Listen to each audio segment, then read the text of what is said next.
Welcome to another episode of Artist Spotlight, the podcast. I'm your host, Mitch Stringer, and this episode we are joined by Shannah Laumeister Stern, and it's really going to be fantastic. I'm looking forward to it. She has just an incredible depth of experience, not only as an actress, as a muse, and a partner and spouse with the late Bert Stern, incredible fashion as well as advertising photographer. And I'm really looking forward to our conversation. As always, the podcast is brought to you by your friends at the Marilyn Photography Alliance. You can check out everything that's going on in terms of upcoming contests and classes and information, and all that's available at mdphotoalliance.org. And I really encourage you to check that out. There's so much there. You can take a look at it one day, come back 2 days later, and there's all sorts of new additional content that can really make you aware of what's going on nationally and locally in the photography community. It's kind of a rabbit hole you can go down in a good way to improve your skills, to network, and really find out more and more about the craft that we all love so much. As I mentioned at the top, I'm joined today by Shannah, and she has done a writing that she and I both thought would be kind of a good way to kick off our conversation. So, Shannah, thanks for joining me. No, you're welcome. I'm happy to be here. So yes, I have an intro that I was going to read just to bring us into this, that sort of spots, lands us where I think we may, be a good place to proceed. So I'm going to read it. And I wrote it a couple of years ago, but it's very apropos for now. And it's called an intro. Okay. A story that must be told finds its storyteller. My husband's story became my burden of passion. His name was Bert Stern, and he was one of the most influential photographers of the 20th century. Our relationship was a private one, and our time together was spent mostly alone. Bert would talk to me about his extraordinary life. I learned how his mind saw the world, which created some of the most visceral, spiritual, and emotionally evocative images of the 20th century. He left me to care for his legacy, the Bert Stern Trust. Now I have so many questions about the droves of work that he left behind in boxes, knowing that somehow the time would come for each piece to find its place in history. One of those questions is how to introduce the world to his talent, which reaches far beyond the 2,600 or less photographs he took of Marilyn Monroe 6 weeks before she passed. Wow. That there's a lot in there. And I can tell you that, in doing the podcast, I've had a lot of good conversations and insightful conversations, but I don't know that I've ever heard something honestly as beautiful as that. That's really, really special. And I appreciate, I'm sure the listeners do, you sharing that with us, because it's obviously heartfelt and wow, that's a lot right there. It's a lot. I know. Now we can end. Yeah. And that's a wrap. That's a wrap. So that really does a phenomenal job laying the groundwork for our conversation as you thought it would. And so, maybe a good way to tackle this is to go back to the beginning, in a sense, because you were born in San Francisco, and then at some point around age 13, as I understand it, you're ice skating in Central Park. Roller skating. Okay. So I was a roller skater, and I used to do the slalom courses and dance at the disco section of Central Park, and it was hot. There was music and photographers who would take pictures of me and my friends, and I had a lot of fans who would come to watch because I was good. I mean, I was young, I was good, I was very athletic, and I went very fast, and I did all kinds of tricks. So Barbara, who was a lady who lived on my block, had apparently told Bert that there was this roller skater in Central Park that he had to see. So one day she took him to Central Park to see me. And he said, "Oh my God, I've got to photograph her." So at the time I lived on the Upper West Side, and I apparently looked like a Barbie doll, which wasn't like a compliment to me, just so you know. I mean, now I think it's kind of cute, but like at the time it was like a Barbie doll. You know, Right, right. Not sure how to it take wasn't that, like right? I was had like a little bit of a self-consciousness about it, but whatever. So I used to get stopped on the street a lot to I lived on the Upper West Side. It was happening. There were droves of people, and like Columbus restaurant was there where like De Niro and John Savage and Treat Williams and all these people hung out, and you know, Madonna and Sean Penn. So it was really hot neighborhood, and so men would stop me to photograph me, and I had done several shoots with photographers. So I was walking my dog one day, and so Barbara, who introduced me to him, lived on my block, and my dog was walking me, because my dog was huge. I had this huge Malamute Shepherd that I swear it would walk me, but I didn't really notice at the time. So I pulled up. I was walking by 68th and Central Park West from Columbus, and all of a sudden a black car pulled up to the curb and stopped. And I kind of looked over because it felt like it was stopping in front of me, but I kept going. And all of a sudden, this woman comes up behind me and says, "There's a photographer in the car, and he would like to take your picture." And it was the first time a woman had ever come up to me, and she seemed like a very, you know, decent woman. So I was just like, okay. So she just put his number and his name on a piece of paper. Actually, she had it set already and handed it to me. And my mom works as a bartender at a bar called Chip's Pub on 67th and Columbus, and all the ABC newscasters and journalists and stagehands used to go there after, because it was right across the street from ABC. And she showed them the name, and they all said, "Oh my God, that's like the most famous photographer. He's so famous. He shot Marilyn Monroe," you know, on and on and on. So that was originally, I don't know if you want me to go on from there, but that was how I met him. And I did end up doing a shoot with him when I was 13, which we've never found the pictures to. They're lost somewhere in a box. Mm. We've only found the pictures to the second shoot I did with him when I was 17. But the first shoot, I showed up and to the studio that was nearby on the Upper West Side, I remember. And I walked in, and he had slipped me in at the end of a shoot he was doing professionally. So I walked in, and I didn't have roller skates on, and I got taken into a dressing room and immediately introduced to Daryl Hall and John Oates. He was finishing the Rolling Stone cover for Daryl Hall and John Oates. And of course, I was like a huge fan, like at the time. So I couldn't breathe. My heart was racing. I mean, I was having heart palpitations. I couldn't freaking believe it. It was just so casual. And here I am in this dressing room, and it's like put makeup on her. And they're like chatting to me, and I'm like, right. Yeah.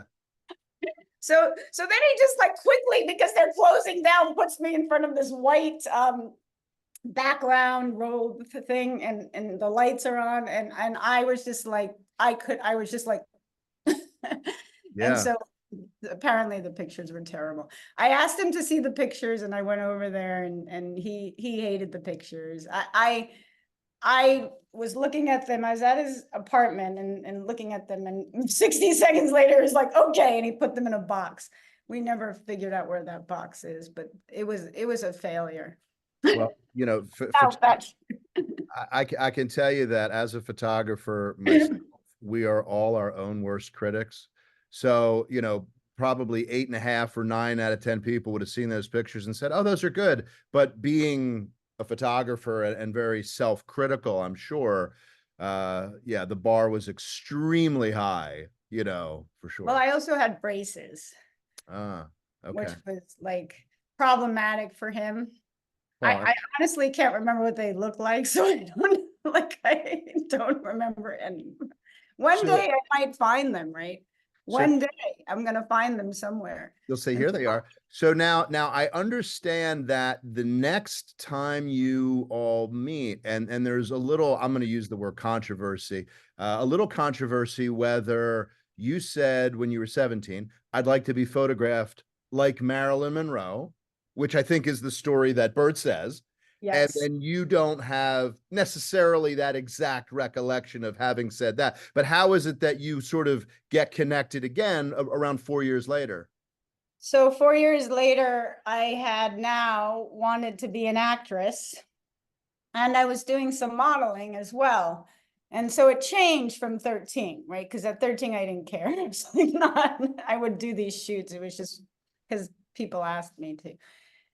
And so I was with a friend, and she was like, I was telling her, somehow Bert Stern came up, and she was like, are you crazy? Why have you not? And I said, well, I haven't talked to him since that shoot we did. I don't think he liked it. And then she said, you have to call him right now. So I called him at that moment, and I said, hi, and he picked up. And I guess I don't remember what I said, but he says, I really don't. I was so nervous, but he says that I said, I want you to shoot me like Marilyn Monroe. And maybe I did. I don't remember. We made a date to do a shoot on the call. And then we went to a rock in Central Park, and we took he started photographing me. And I remember he said to me, you're so tricky to shoot because your head's so small. Which made me really self-conscious, but I kept with it, and we got a great picture, and that picture got me a role in a movie, and really shortly after, and the producer and the director said that we cast you based on this picture, which was that picture. So after that, I called him again. I thought, oh my God, he's got something there. Right, definitely. Yeah. So it's interesting because it sounds like from that point on, you and Bert had, a rapport and kind of like a almost like a mentor muse or photographer muse dynamic. What do you think it was about you that he found so kind of inspiring? And then conversely, what was it about Bert that you thought, hey, I really enjoy, this person being around them, kind of how I feel being photographed by this person, because that photographer muse relationship, went on, arguably, for the rest of Bert's life. So, but early on, as a late teen, what do you think it was that made you feel comfortable in a sense? Well, so he would come up with ideas after that, and he would call me with an idea, and it was usually around, now it started to be around traveling, going places. And I liked ideas. I was inspired because I was a creative person. I was acting. I'm still a creative person. Like, I love inventing things and creating things and building things. I like making things. So and that could apply to almost anything now, because I do many things. But but I mean, I do some things more with many more hours of my life than others. But like, I do many things. So basically, he would call me with an idea, and I wasn't even thinking. I'd be like, yes, and then all of a sudden we'd be in somewhere like the Poconos. We went, and we did a shoot in the Poconos that has, and at the time, so we took a lot of pictures over the years, but let me just answer your question. So basically, after a while, he kept calling with ideas every so months. And so after a while, I was acting now. So I started to become a character in the ideas. It was no longer, though he would come up with ideas, I would start to play the role of the ideas, of the part of what we created. So now we were becoming mentor and muse, where I was catching on, and we were creating this photographic rapport together. And then as we move forward, I started to come up with ideas. We both started to come up with ideas.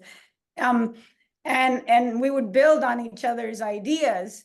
And so that created new themes. And so we were just constantly, and why we kept doing it, that's the very interesting question, because I wrote a poem about it.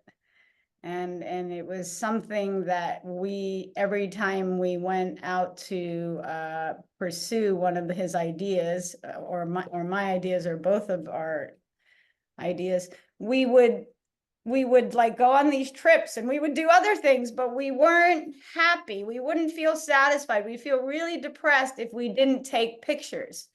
So the pictures were like the connection. They were like the high. They were like the thing, like that we were both somewhat became obsessed with. Like we had done something more than just go somewhere and, look at the beach together. I don't know, depending on where you were. And so, and his obsession, I don't know, I think that he was falling in love with me. And I think that he had photographed everybody in the world, and he had, really gone to heights that he couldn't really go any higher, in some ways, right? How could you, be like, well, we'll get there, but whatever. And I think that for him, it was just about passion and love and what he wanted to photograph, and he wanted to photograph me. I don't, and that became an obsession. And so that was the true photographer. He wasn't as interested in commercial photography anymore. He was now only taking jobs that he wanted to do, I almost just got rid of you by accident. So that became our relationship, and our relationship went on. And I kept thinking this will be the last time we'll do this, but it kept going on and on. And then at some point I became obsessed with him. And then I showed up with the camera one day.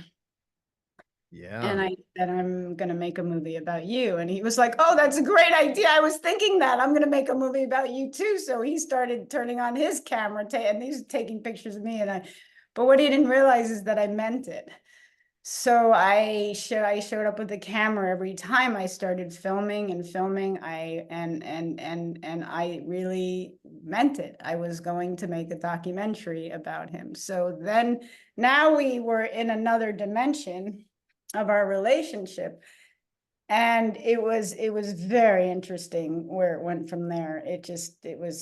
And so our entire relationship was based around creativity, and our creativity had grown. And like we had learned how to do, we had like sort of this world of relating as two creative people. And when we came together, like sparks would fly. So we had an extremely creative, very spiritual, very soulful, very interesting, and sometimes challenging relationship due to that. And I was fascinated with him. I'd never in my life met a man like him. So he just fascinated. And that's why I wanted to make a movie about him, because I thought, well, no one's ever going to know the way this man thinks. And, I didn't even feel like I captured that. I have like hundreds and hundreds of hours of more videos, but he had this extraordinary life. So I had to focus on the story. And the story, it was like, you always have to focus on the story, but it was just a lot. And I don't know, I'll stop there. Well, and you kind of set up a really clear path to my next thought or question, and that is, at the time you all met, so Bert starts photographing, professionally, and he is, as his career grows and he's out of the military, he's photographing people, just for context's sake, like Richard Burton, Elizabeth Taylor, Barbara Streisand, Sophia Loren, Louis Armstrong, Ray Charles. I mean, people who are at the absolute highest level of show business in cinema and music. He's also, I think it's fair to say, revolutionizing the way photography is used in advertising. If you look back at ads from the 40s and the early 50s, especially as it portrayed women, it was very conservative, very, I use the word staid, sort of boring. And Bert would use images and shapes and innuendo, and in a way that was provocative and sort of pushed the envelope as to what these companies were comfortable showing. But when they went with it, and when those ads created phenomenons, they thought, holy cow, this guy, this is our new go-to guy. So he really revolutionized commercial advertising. And I was looking earlier today at his book entitled Adventures, and it's a wonderful book. It's out of print, but I encourage anybody who's interested, to get a copy, however you get a copy, but get a copy. And so, in his life, he had ups and downs, as we all do. He had some creatively, for sure. So then you and he meet, and it seems like, from an outsider's perspective, which obviously that's what I am, it's almost like it rekindled something inside of him where photography, for the sake of the joy of photography, was maybe more important than sustaining the expenses of a studio and getting that next ad job. Is that a fair way to put it? Yeah, I think that you're defining the muse, that I was the muse and he was the mentor. So I was learning from him, and for him it was a muse in a time where things, not everything excited him as much anymore. Everything was changing. Things were, he didn't want to take a job just for the money. He had, he was selling prints now, so he was making money, so he didn't need, and he got offered a lot of money to shoot because he was a star name, so I think that I was a muse. I became a muse for him. And for a creative person or a photographer, you need that in a way to, we all creative people actually need that to fuel our our creativity, and people who are creative usually feel alive or feel full when they're creative. So it's it's just, I think that that's what you're saying. I mean, I think that that's what you're pinpointing when you say that.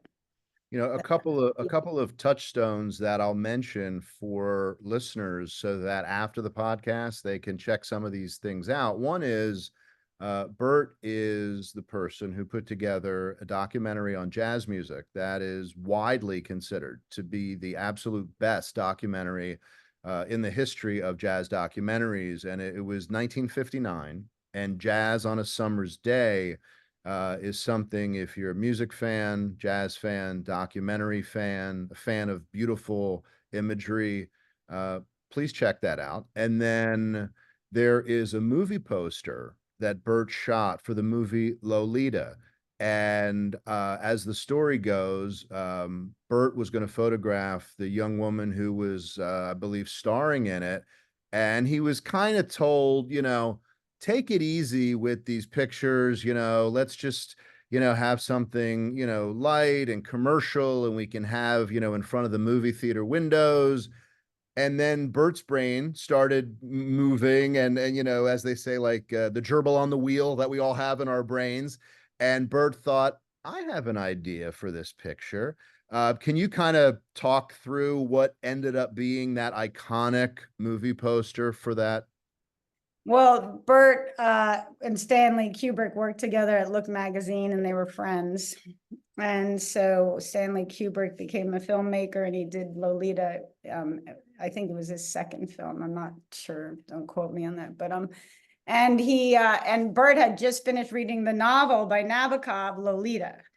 And coincidentally, Stanley Kubrick calls him and says, we didn't take any still photos of the lead actress, Sue Lyons. And he said, you're really good with women, can you photograph Sue Lyons? So Bert had total freedom and control and of, so he decided to take her to Sag Harbor because he decided the book was a very American book, even though it was written by a Russian. And he decided that Sag Harbor is a very American town. And so he took her to Sag Harbor, and he read the book, and he underlined the metaphors, the visuals, like heart-shaped sunglasses, lollipop, motel. And he basically, from the book, he fulfilled on the images that he was able to find in the book. And that became his process. And that, of course, so he went to the 5 and 10 cent store that's still here, and he bought heart-shaped sunglasses and a lollipop and shot her in the rearview mirror of the car, and that became the poster, which isn't even in the movie.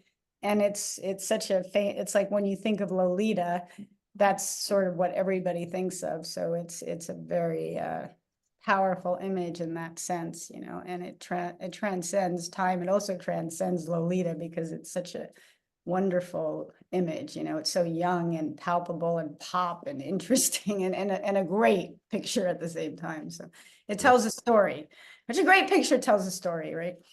What do they say? A picture's worth 1,000 words, right? Exactly. A good picture. So ironically, and you sort of introduced this, ironically, 11 years ago, yesterday, was the release date of Bert Stern original Madman. Wow. Yeah. And so, you know, you talked about as your mentor muse relationship kind of continued, now you picked up the camera and whether you're shooting video or stills, etc. And, you know, I think that Bert Stern, the original Madman, the documentary is incredible. If listeners have not seen that, I'm definitely encouraging you to do that. You know, there's just so much, I think, that listening to this conversation and then watching that, it will tie so many things together. You know, and it's interesting because you trace in that documentary beautifully his beginnings in terms of family, his times in the military, you know, his times, you know, being married and having children, and, you know, just the trials and tribulations. And I mean, that was, I think I mentioned this when I first reached out to you. It's a labor of love. I mean, it's nothing that could be described probably more aptly than that. So when it was all done, the documentary, how long did it take, and just how are you feeling when you finally said that's a wrap and you got to see the finished product, so to speak?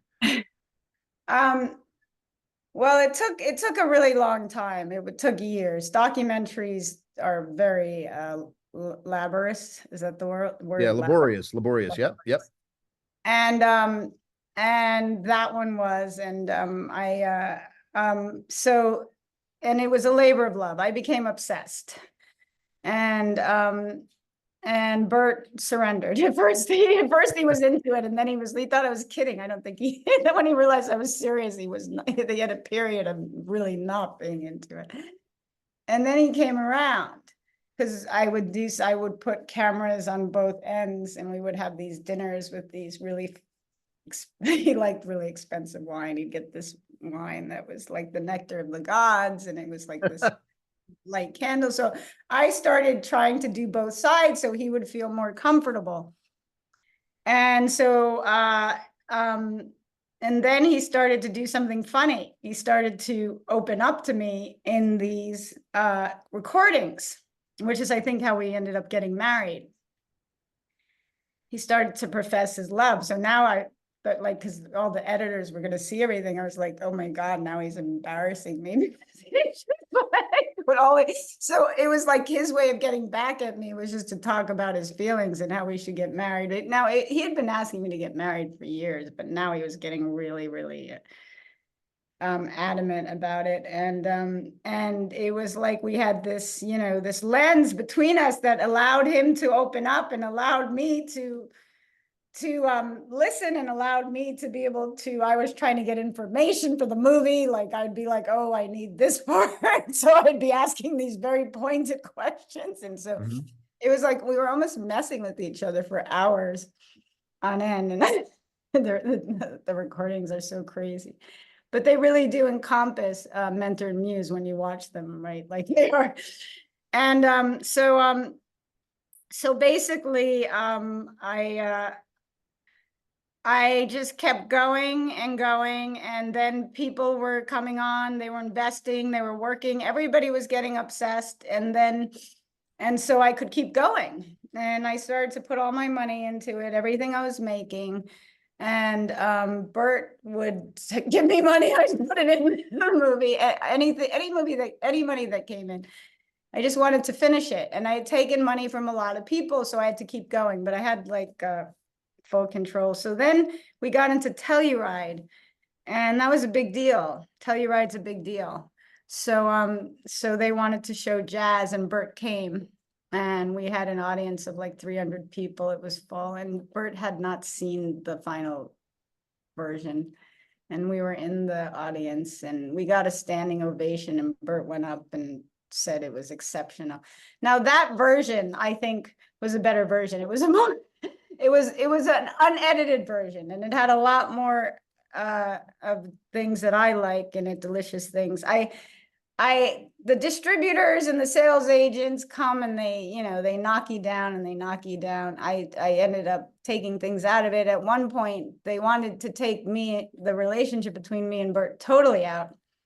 And I told everyone to go F themselves, and everyone I'd give their money back at that point. So I did take a stand when I thought that like nobody could touch anymore, and like they just couldn't. Like I had bowed to them and taken out things.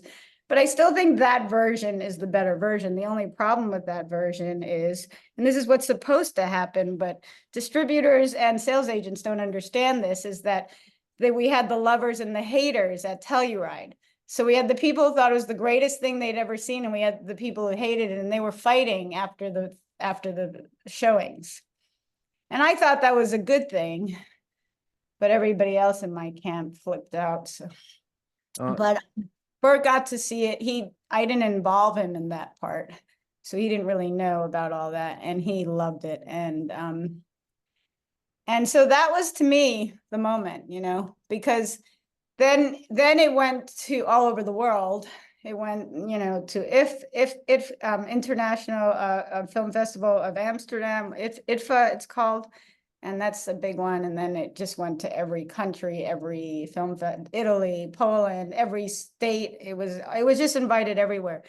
And I couldn't go everywhere, but I was traveling a lot. And Bert didn't, he came to Italy with me. And then he had museum shows in Spain and France. So I went there with him, but then he was done. He was not, like, not his thing. And so I was going and doing the Q&As, and it was, so basically, that was, he ended up passing away in 2013, and we had just opened theatrically in New York, and they wanted to make, and I had people who wanted to make a feature film of it, of it at that time. And I just dropped everything and went to be with him before, after he got sick. So basically, and dropped everything. So, I feel like it was a real win. I'm so happy he got to see it. And, I do want to make like a longer, I don't really want to say a director's cut, because that was my cut, but I took things out that I didn't want to. And I have a version that I loved. I have to watch it one day, that I stole from the editing bay, because it was the perfect version. And I told them, I said, I'm keeping this and no one's getting it back, because one day I'll make this version. And I have an idea of making a more like that, centers on the mentor and muse relationship more and more about him. But anyway, that's one of the projects of the many projects that I think about. And a feature, because it's such a great, it would be such a great, it's such a visual film, and it has so much, for a fiction film, it has so much in it. But yeah, so I don't know. No, you did. So, with you both having, a number of years age-wise between you, do you think that, maybe just the way Bert thought, kind of very youthfully, always very curious, and then you being probably, kind of mature in a lot of ways, that you almost met in the middle to sort of make that age gap a little bit smaller in reality than it was just, chronologically? How did it work? Because you guys did have years between you. So, We had that's a lot of what I years wonder. between us, and I think that ultimately, we had this very strong connection, and it was creative, and it had like matured. So in other words, the creativity part was going to new levels, right? Like it never stopped. So like you could have a creative relationship with something, do something creative, and then you become friends and you like meet for dinner or you become best friends or whatever. But for us, everything was constantly creative. That's all we did when we met. Every time we met, there was something creative we were doing, right?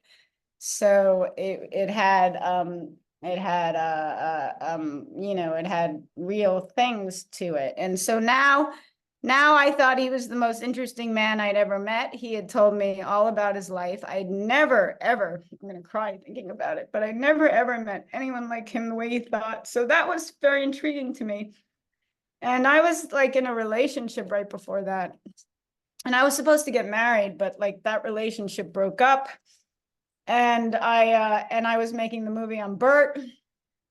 And I knew Bert loved me and I loved him, but like this other relationship was a problem because of Bert. And so but in the other relationship, his problem was that I needed to be with an artist all the time, that he wasn't creative enough. And so every time we fought, he'd go, you should go be with an artist in France or whatever. He had this fantasy that I wanted to be with some painter. It wasn't the case at all. But, like, and then he was jealous of Bert because I was making the movie. And I started to realize that Bert and my relationship was like this sideline that was a through line through my whole life, and that it was problematic because how was I going to get married? Because we were supposed to get married. And now every time, so it turned out, this is really funny. So it turned out that through, something I won't go into now, but Bert found out I was in this relationship and engaged. I didn't know he knew. And here I was trying to tell him, and every time I saw him, I didn't have the guts. And my therapist kept saying, did you tell him? I kept saying, no, I couldn't do it, but I'm going to do it next time. The whole time he knows, right? So what he does, and this is how he was an interesting guy that stands out from a lot of men that you will meet, average, day in, day out. He was now proposing to me every time I saw him over and over again because he knew.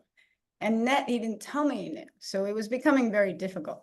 So I broke up with this relationship of this guy I was engaged to, fell apart. And it didn't fall apart because of Bert, but Bert was a problem. And I went to New York and I was still making the movie and we were filming and I was on camera and he's like, marry me, marry me, marry me. And for the first time, I said to him, you're 40 years, you're going to die before me. I said, why would I marry you if you're going to die before me? And he said, you could die before me. Young people die all the time and you're constantly on a plane. Oh, wow. So that was reassuring, I bet, huh? I was like, it literally just something released in that moment. It was so right on and so true and so funny. And I said, so we started talking about it and we were going to have a baby. That was the plan, which I really wanted a baby. Now that didn't happen. So we just had this really open talk about how it was going to go. And I said, okay, you have 3 months to marry me because I want to get married. And if you don't marry me in 3 months, you have to let me go because this relationship is in the way of me getting married at this point. And 6 weeks later, we were in Vegas in a limousine at the little white chapel. Getting married with our like witness was the driver. His name was John, and it was so funny. And we filmed the whole thing. I mean, it was so funny. And it was so cute. And that night we came back, we were in Vegas. I think we were at Caesar's Palace in this suite. And we sat down and we gave each other a card each. And the card said the exact same thing in it. It said his card to me said, thank you for marrying me. And my card to him said, thank you for marrying me. Wow. So we got married, and you know, I really believe in miracles, and believed I think Bert was like a miracle.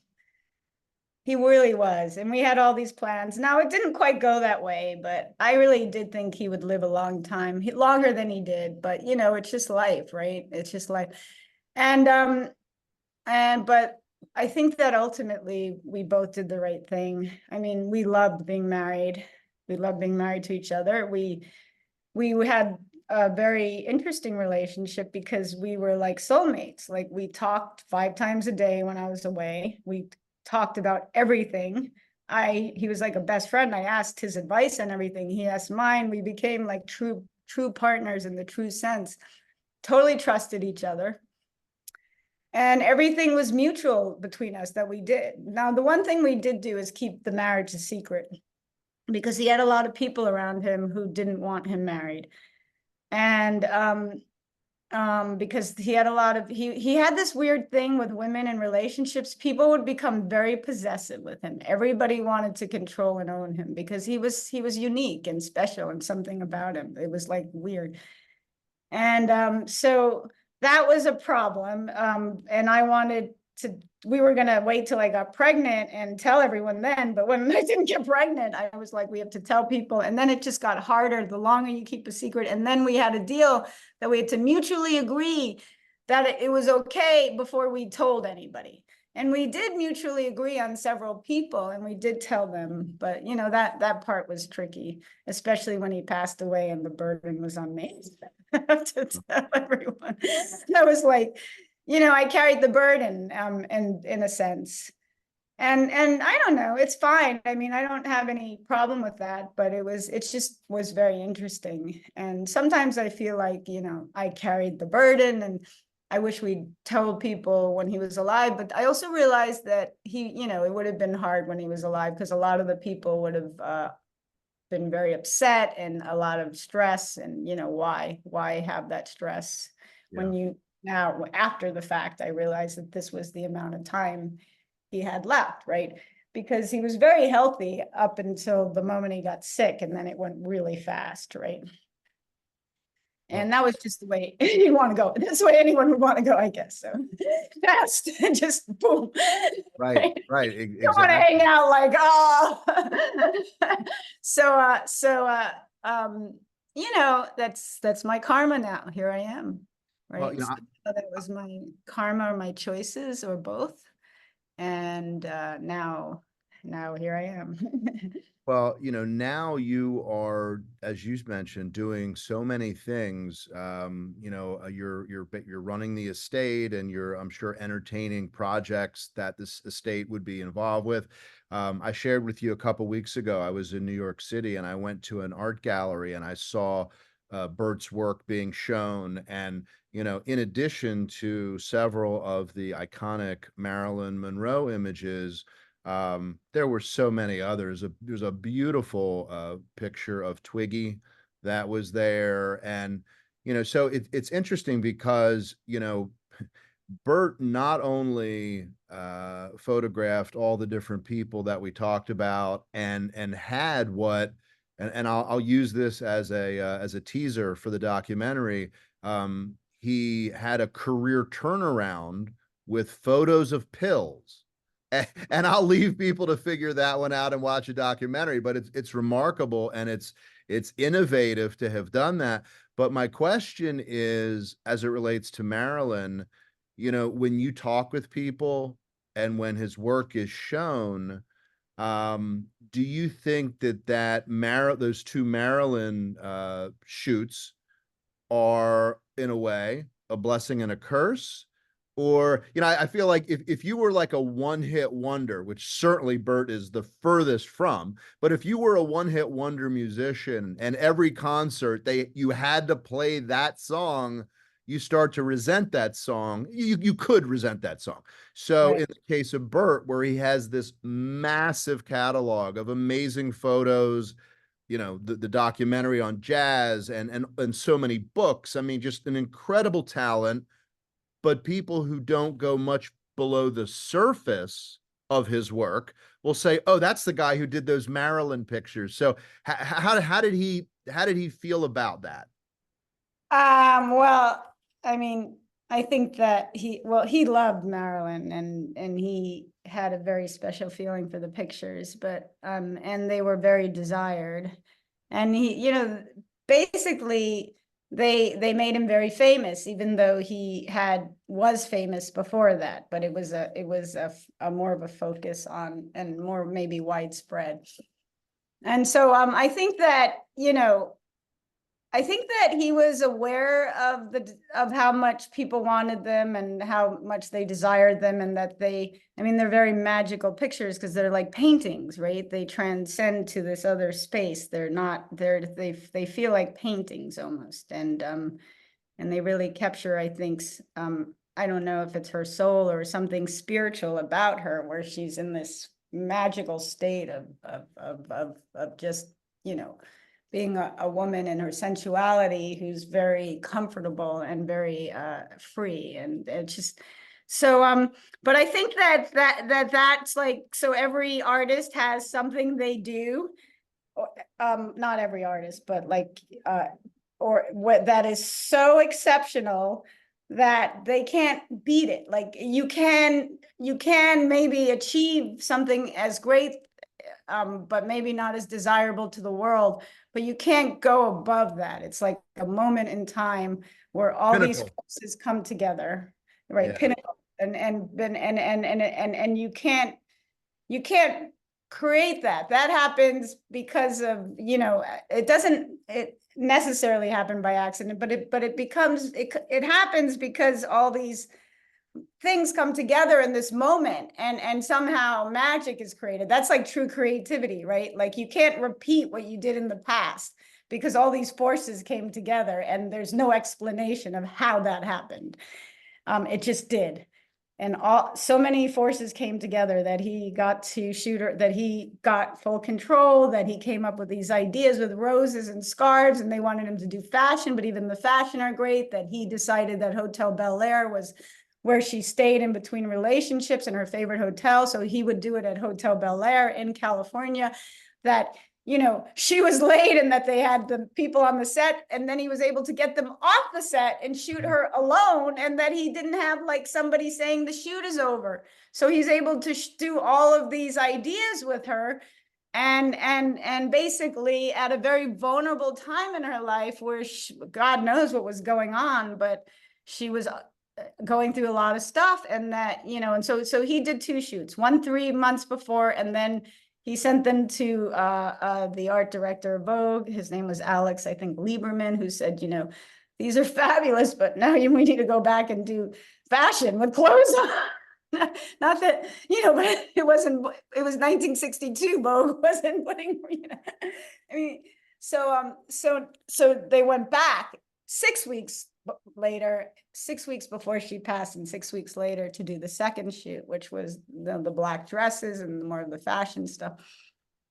So she was at a very special place in her life, and she needed help, I guess. I don't know. I mean, like, she was so beautiful and special, but probably no one to reach out to. So it's a very special time, and I think that he could never beat that. That was maybe why he was more interested in his personal photography projects like me, because there was like, he hit the pinnacle of success. Like if you are an artist, you're desiring that pinnacle. If you hit that pinnacle, then you are now in another space where you have to create what you want, or you can create what you want, because you're not going to actually be able to probably repeat that, but you can't repeat things. So it was I think that but he thought Marilyn was so special. He loved her so much. I mean, who didn't, right? So I think it was a very I think it defined his career and his life. It defined his career to the point where people don't necessarily know all the other photographs, which are just exceptional. And there's so many of them. There's so many, and all the advertising work he did, and all the, they just don't know. People don't know. but they'll learn, I guess, or maybe. Well, I think that, I get contacted by a number of people who are graphic artists and, of course, photographers, designers. And, I think in the various books that Bert has done, I think there's something for everybody.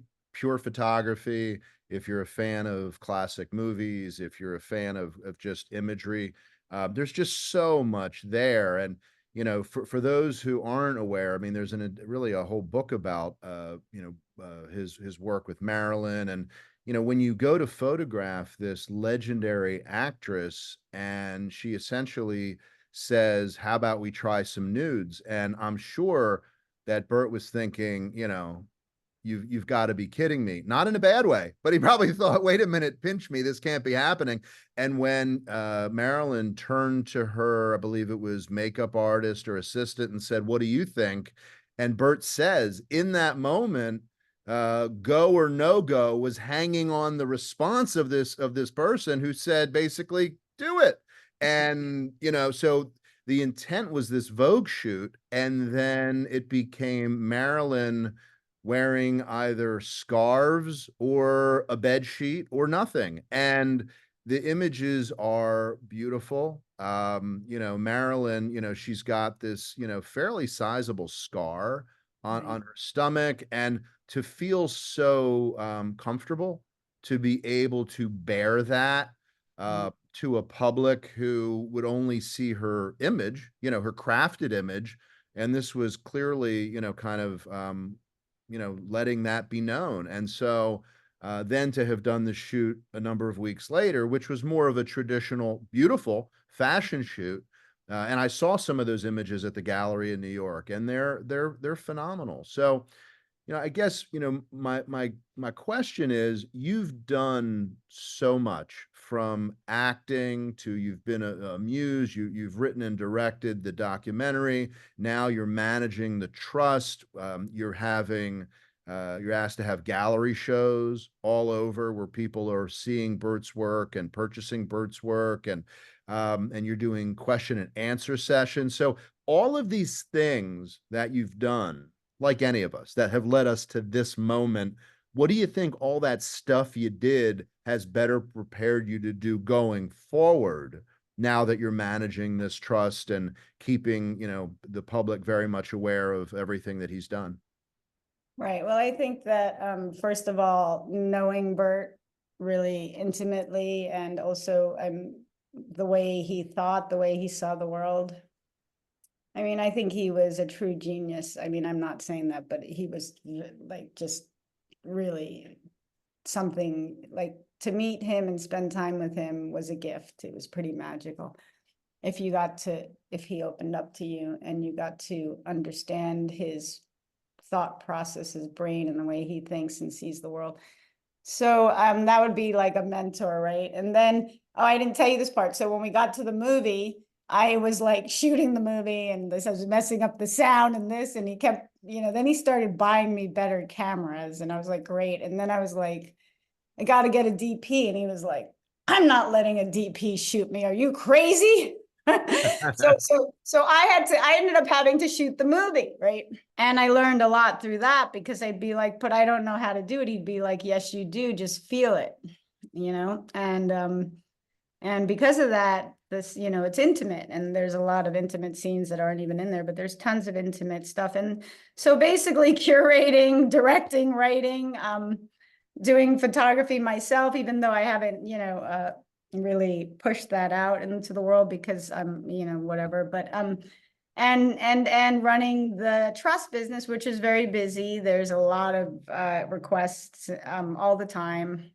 And it's like constantly thinking, is this the right move for the legacy? Is this the right idea? Plus trying to fund the trust, because it's, got a lot of bills. It's got a huge archive in New Jersey. It's got a lot of things, right?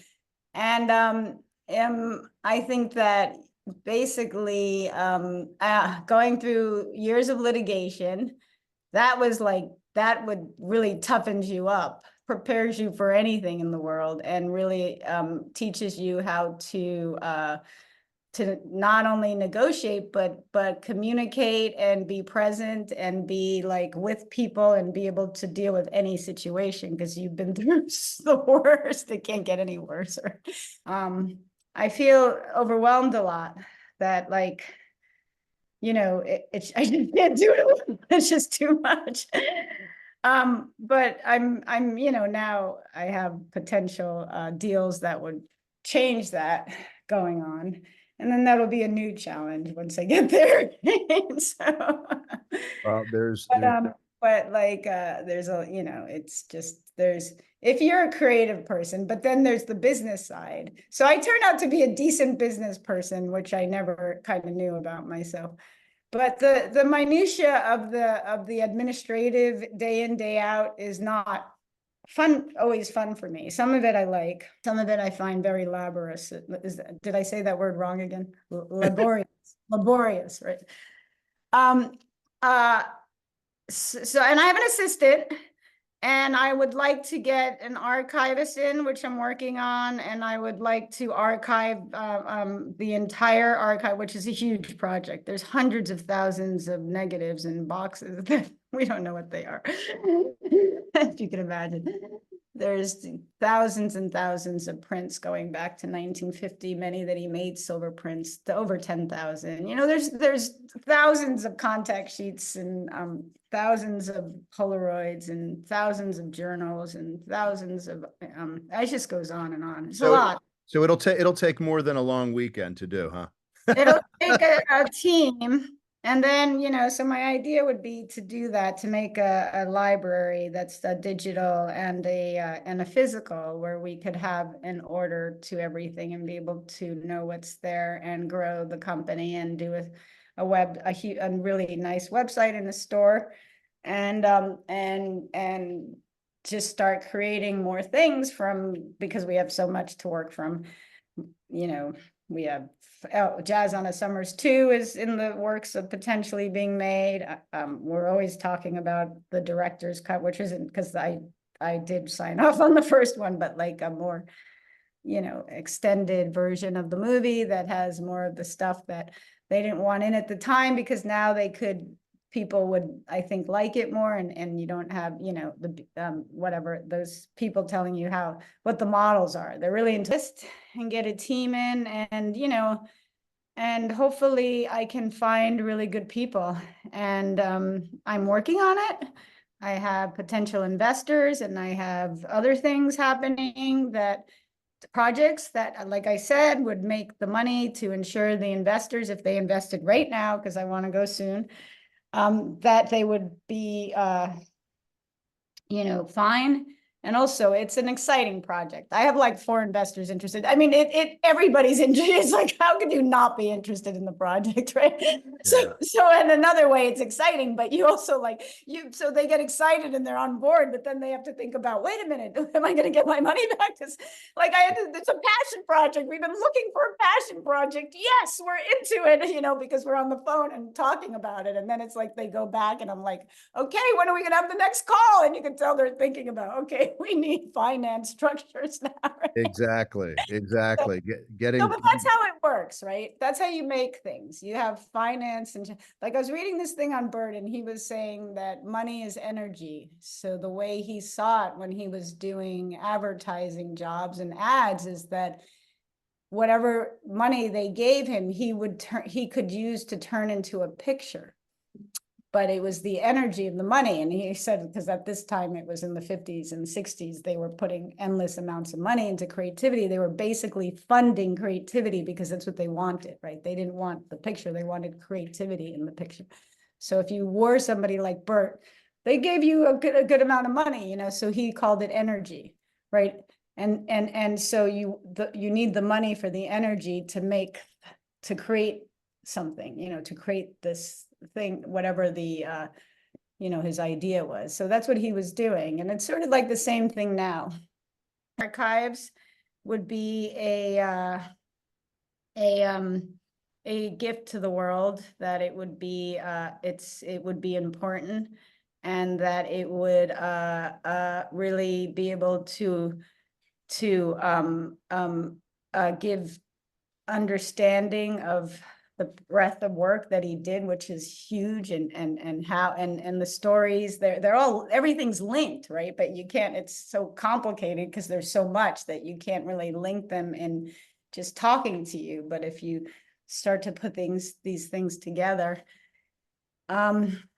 it would be, I think it'd be wonderful and beautiful, and really a gift to the world, and to advertisement, and to photographers, and to art directors, and to visual artists, and to painters. I mean, I guess because all of these things are very, they're just exceptional. They're just really exceptionally done. Everything's a story.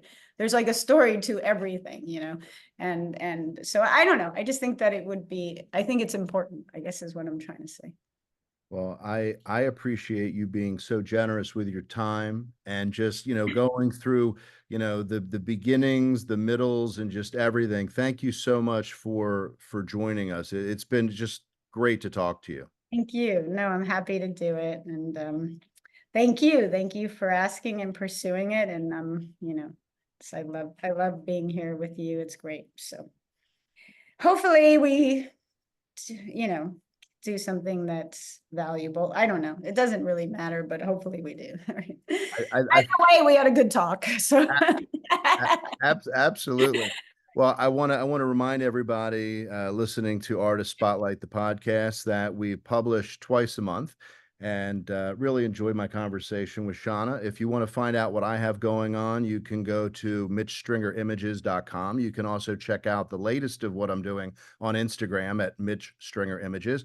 If you want to check out Bert's website, you can go to bertstern.com. And I also encourage you to look wherever you can get streaming media. Look for Jazz on a Summer's Day. Look for Bert Stern original Madman, the documentary, written and directed by Shannah. It's just, it's really phenomenal. You couldn't have a better use of time. So until next time, I wish you a great light. Happy shooting. We'll talk soon.